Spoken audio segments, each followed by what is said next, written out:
Hello, and welcome to another edition of In Focus on Titan TV. I'm your host, Ian Hock.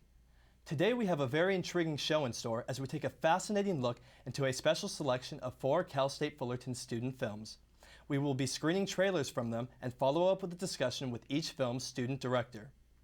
But before we delve into the films, I want to introduce a very special guest here to give you some basic insight into the film industry and these student productions. It's my pleasure to welcome Professor Jackie Frost. How are you, Jackie? I'm fine, Thank you for joining us. Before we start, would you mind giving us some insight into the film industry today and how students fare into exposing their work? Well, the film industry today, of course, is changing with the digital technology really starting to overpower what used to be primarily a film-based industry. Definitely. So that's making 3D films, much more expensive films, films heavy with special effects. So the industry is changing quite a bit. Now with that also comes a lot of expertise that people need to learn, such as in special effects, in cinematography, in digital areas. So there's more areas, I guess, for people to come up and work in than ever before. But of course, to do that, one has to really stick with what they want to do, figure out their focus, get the right internship, you know, figure out what they want to do. You're categorized. You know, you're either a director, you're a producer, you're a cinematographer, you're an editor. And once you go that way, it's kind of hard to shift gears and go another way. Oh, definitely, I'd say so. How would student films, what's the best way to get them known to the public? There's so many, like you were saying, technology these days with the internet. Is there any annual events? Well, there's so many venues now for short films, and student films are primarily under 30 minutes, usually around 15 minutes, and sometimes, you know, a lot shorter than that. There is YouTube, there is Vimeo, there are film festivals, tons of film festivals that are looking for product to screen. There's student film festivals, there's short film festivals, there's the biggies. So it's not like there's just the Sundance Film Festival or Cannes. Forget about those, they're untouchable. Exactly. But there's so many other venues, and I think it's really important for students to get their films seen. I mean, you don't make a film to put in a drawer. Definitely not. You know, you want an audience feedback, whether it's good, bad, indifferent, because you learn from that. So I think that all these venues, even just putting it up on YouTube and say, hey, go check out my film, I think that's great. Definitely. Now, these 4 student films that we're going to be previewing later were made possible by a very special grant awarded to the department from the Hollywood Foreign Press. Would you mind giving some details into that? Yeah, I can't take all credit for that because Professor Jules Salvo started with, she found the Hollywood Foreign Press Association grant that was for student filmmakers. And it was first in connection to a Film as Collaborative Art course. That's a new course that was offered that's bringing the film department with the art department, with the music department, with the theater department, and being more collaborative. So we applied for a grant last year, increased it, of course, for next year. And it's a really great thing that some of the other big film schools have already tapped into.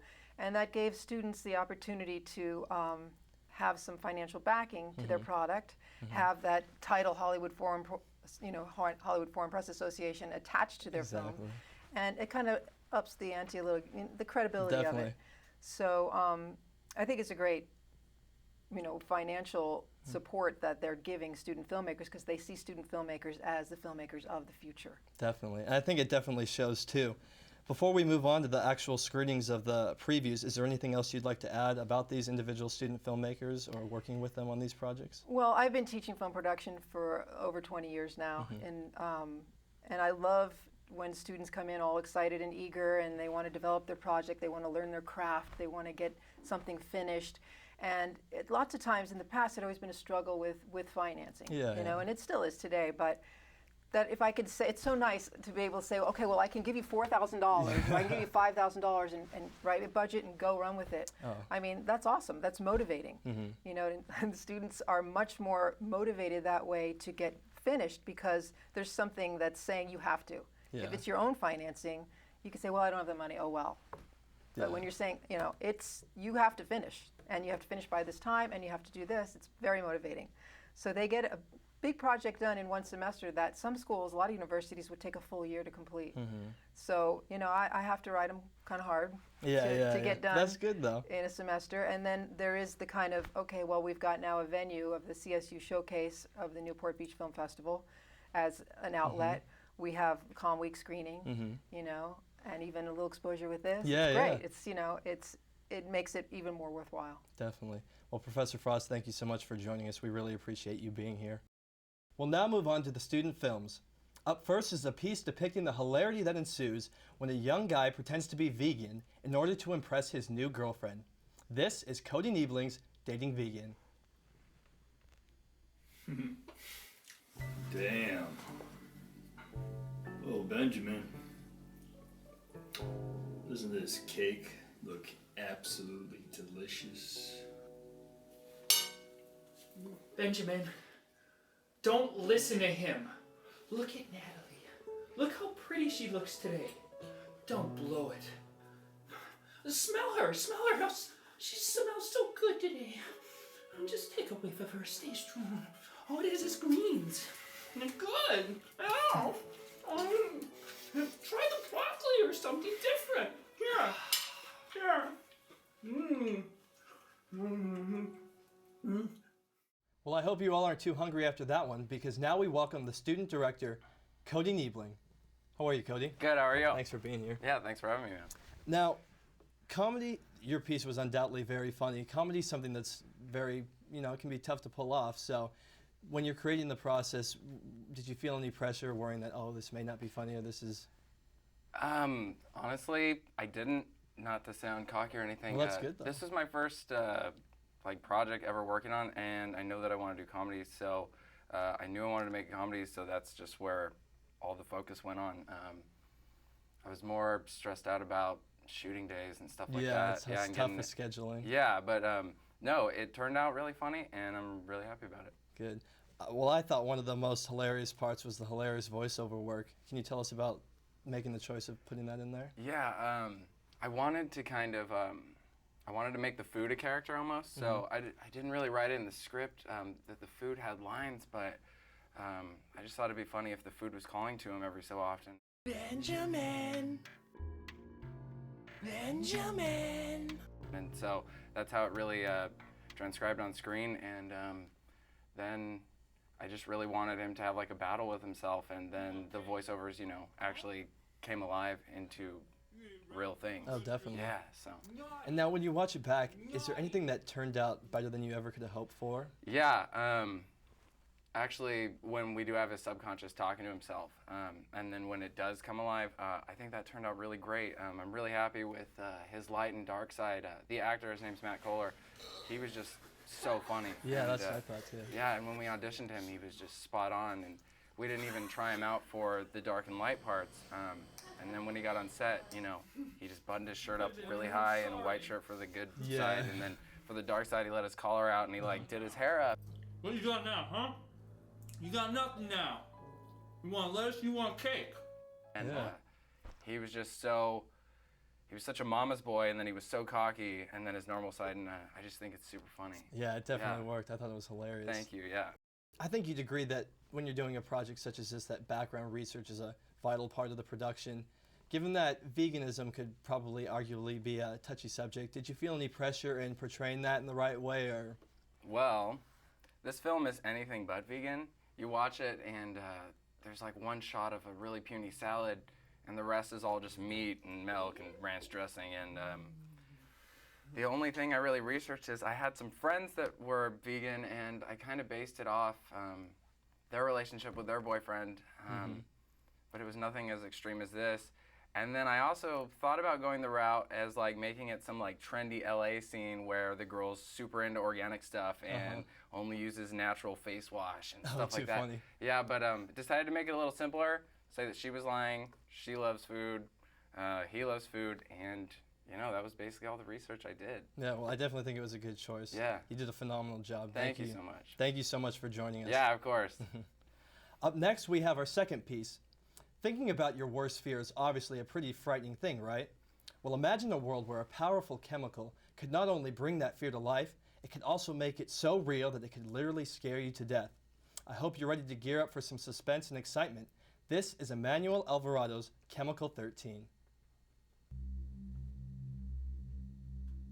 Dr. Bennett created Chemical 13. It materializes your worst fear, supposedly makes it corporeal, and ends up scaring people to death. Rebel forces You're the ones who organized this exchange? This isn't an exchange. We are walking away with Chemical 13. This will be what helps RF take over the I establishment. haven't completed the form. And open the case. No! The chemical's been destroyed. You have no idea what you're dealing with. From the producer of 3 a.m., Guillermo Arredondo. No, I'm sorry, it's just a chemical. And director, Emmanuel Alvarado. Dang, she's not real, I will help you.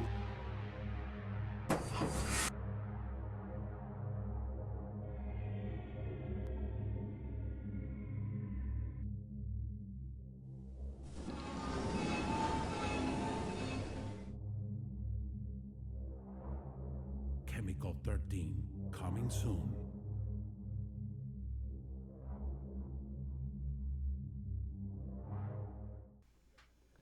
Welcome back. That was quite the thrill, right? Now in studio, we are very lucky to welcome the film's student director, Emmanuel Alvarado. How you doing, Emmanuel? How's it going, Ian? Thanks for being here. Now, when you look at this production, what was the most challenging aspect of it? The most challenging part about this was pretty much getting the location and writing the script around the location too. Pretty much getting the location set almost close to the last minute, because we went in, we shot for 3 days, and we got out. It was really grueling for our production, pretty much. You know, we were working from either from 8 in the morning all the way till 2 in the morning, you know, and it was very stressful on the students, you know. It was very intense. I thought the location was great. Would you mind telling, where was it? This was located in San Bernardino. Okay. Sections and pretty much under wrap, just for the fact that it was I borrowed it pretty much from one of my close associates. Gotcha. Well, I thought it looked great. One of the other thrilling aspects of the production was the musical score. Would you mind telling us a little bit about that, the choices that were made? Because I thought it added so much to the atmosphere. Pretty much when the sound came in, it was a totally different film when I saw it. When the music is added onto it, it just gives it that next level. Definitely. There was a couple scenes when I sat down and watched the finished product. It was pretty interesting how music just changes the whole aspect of the film. You know, I mean, it's pretty neat, you know, to sit down and watch a film and just see it without and then with, you know, and it just makes a difference. Yeah, you know? Music is really powerful. Very much so. In addition to the music, I felt the actors were phenomenal in this as well. Would you mind telling viewers how you found them and what it's like working with them as a director? Some actors were found on the Actors Guild, and some audition. Pretty much, they were auditioning for some other films, and they came on and auditioned for our parts. And some of the actors were well known from some of the crew members. So we got pretty much actors that were well known pretty much to friends in the production. Okay, cool. Yeah. And now, after, you know, you were saying it's been this long, grueling production, is there anything more satisfying than seeing this, you know, all come to fruition and stuff? Yeah, I mean, I'm very, very grateful that it actually came all through, you know. It was a very grueling experience and very, very powerful, and very, you get a lot of knowledge from, you know, working on a production like this.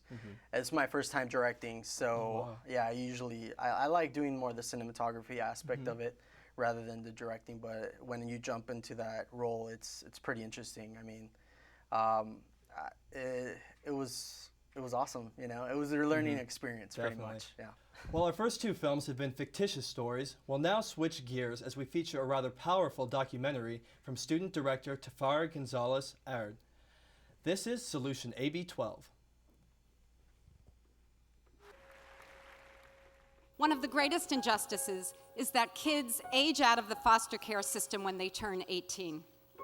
They're sent out onto the streets on their own without the support of family or a roof over their heads. 90% leave the system without a job. 60% don't have a high school diploma. You don't need any more statistics to know what happens next. we were able to play a major role in changing the landscape for these children. We helped pass landmark legislation, one of the most significant reforms to happen in the past 30 years, the Fostering Connections to Success Act, known as AB 12, will now give these young people support for housing and basic needs until age 21. Welcome back. And now in the studio to speak with us about his moving documentary is director Tafari Gonzalez-Aird. How are you, Tafari? Doing great, Thanks for joining us. Pleasure. The first two pieces that we covered were a drama and a comedy. This being a documentary is obviously very different. Would you mind commenting on the differences between those first two and making a documentary? Yeah, definitely. One key thing that I noticed, one big difference is basically having a script and not having a script. When you're shooting a documentary, you're kind of shooting, you're aiming for a goal, but you can't control what other people are going to do or say. So it kind of changes up, what if it doesn't match with what you originally had intended? So you kind of have to adapt and figure out maybe a new way of forming a story versus a script. It's outlined, you know exactly what you need to shoot. Everyone else knows what you need to shoot. And there's no I want to say too much confusion. So that was the biggest difference. And then one other difference is the amount of footage. Documentary, you kind of just shoot and shoot and shoot. And before you know, you have like 2 terabytes worth of hard, footage versus a script, you can actually keep it a little bit more controlled. Now, I'm sure in terms of your work, you've probably done a little bit of both, but do you have a preference? Yes. I respect documentaries. I think the amount of work that goes into making them awesome should be commendable or whatnot, is commendable. But I like scripts just because I feel like I like that structure and not the stress of wondering if your story is going to come out the way you want to. Compared to like a script, I feel like it's already been defined from the moment the script was written. Now, this documentary had a lot of distinctive aspects to it, one of them, I think, being the visual look. Would you mind talking to us a little bit about that? Yeah. One of the benefits I had was that I could shoot on the 5D Mark II, which is a great camera. So the image quality was really nice. The locations that I got to shoot on or shoot at was provided by the Alliance for Children's Rights, which is a nonprofit in Los Angeles. Oh, cool. So it definitely had a nice high production, quality look to it. And a lot of the B-roll was just, shot at places that the former foster youth, Michael Jones, had, went to on his, regular days or whatnot. Oh, just kind of picked him up doing what he does. So. And then the documentary also featured what I think is a pretty impactful quote, aiming to improve one step at a time. Would you mind commenting on that? Because I feel like that's obviously a huge part of the whole emotional impact. I think, honestly, we all go through that. We're all kind of going through our learning phases. You make mistakes one time, you know not to make them again. And it's exciting that you have that kind of, you have that road to go. As you get older and stuff like that, there's so many things that you can learn and get better at, over time.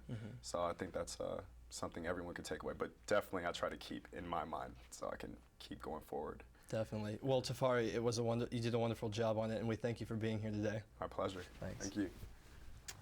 And now for our last piece, we turn to a whimsical tale of 2 young children whose friendship is threatened when one is captured by a mysterious figure. This is Lauren Taylor Small's Grand Escape. We're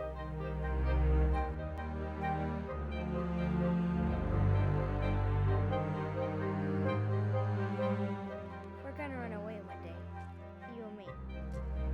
Promise? Promise.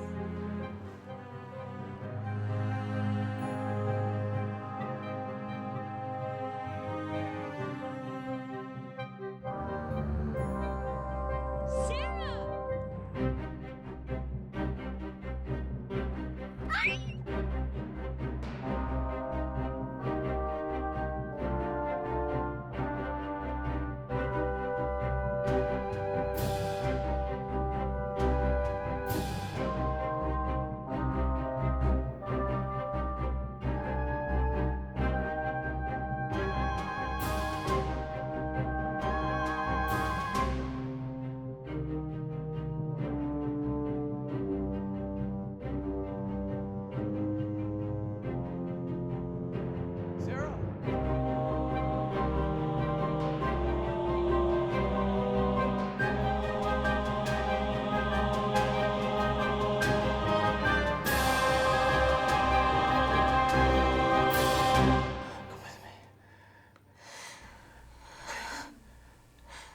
Welcome back, guys. In studio, we have our last director, Grand Escape's Lauren Taylor Small. How are you, Lauren? I'm good. How are you? Thanks for being here. Thanks for having me.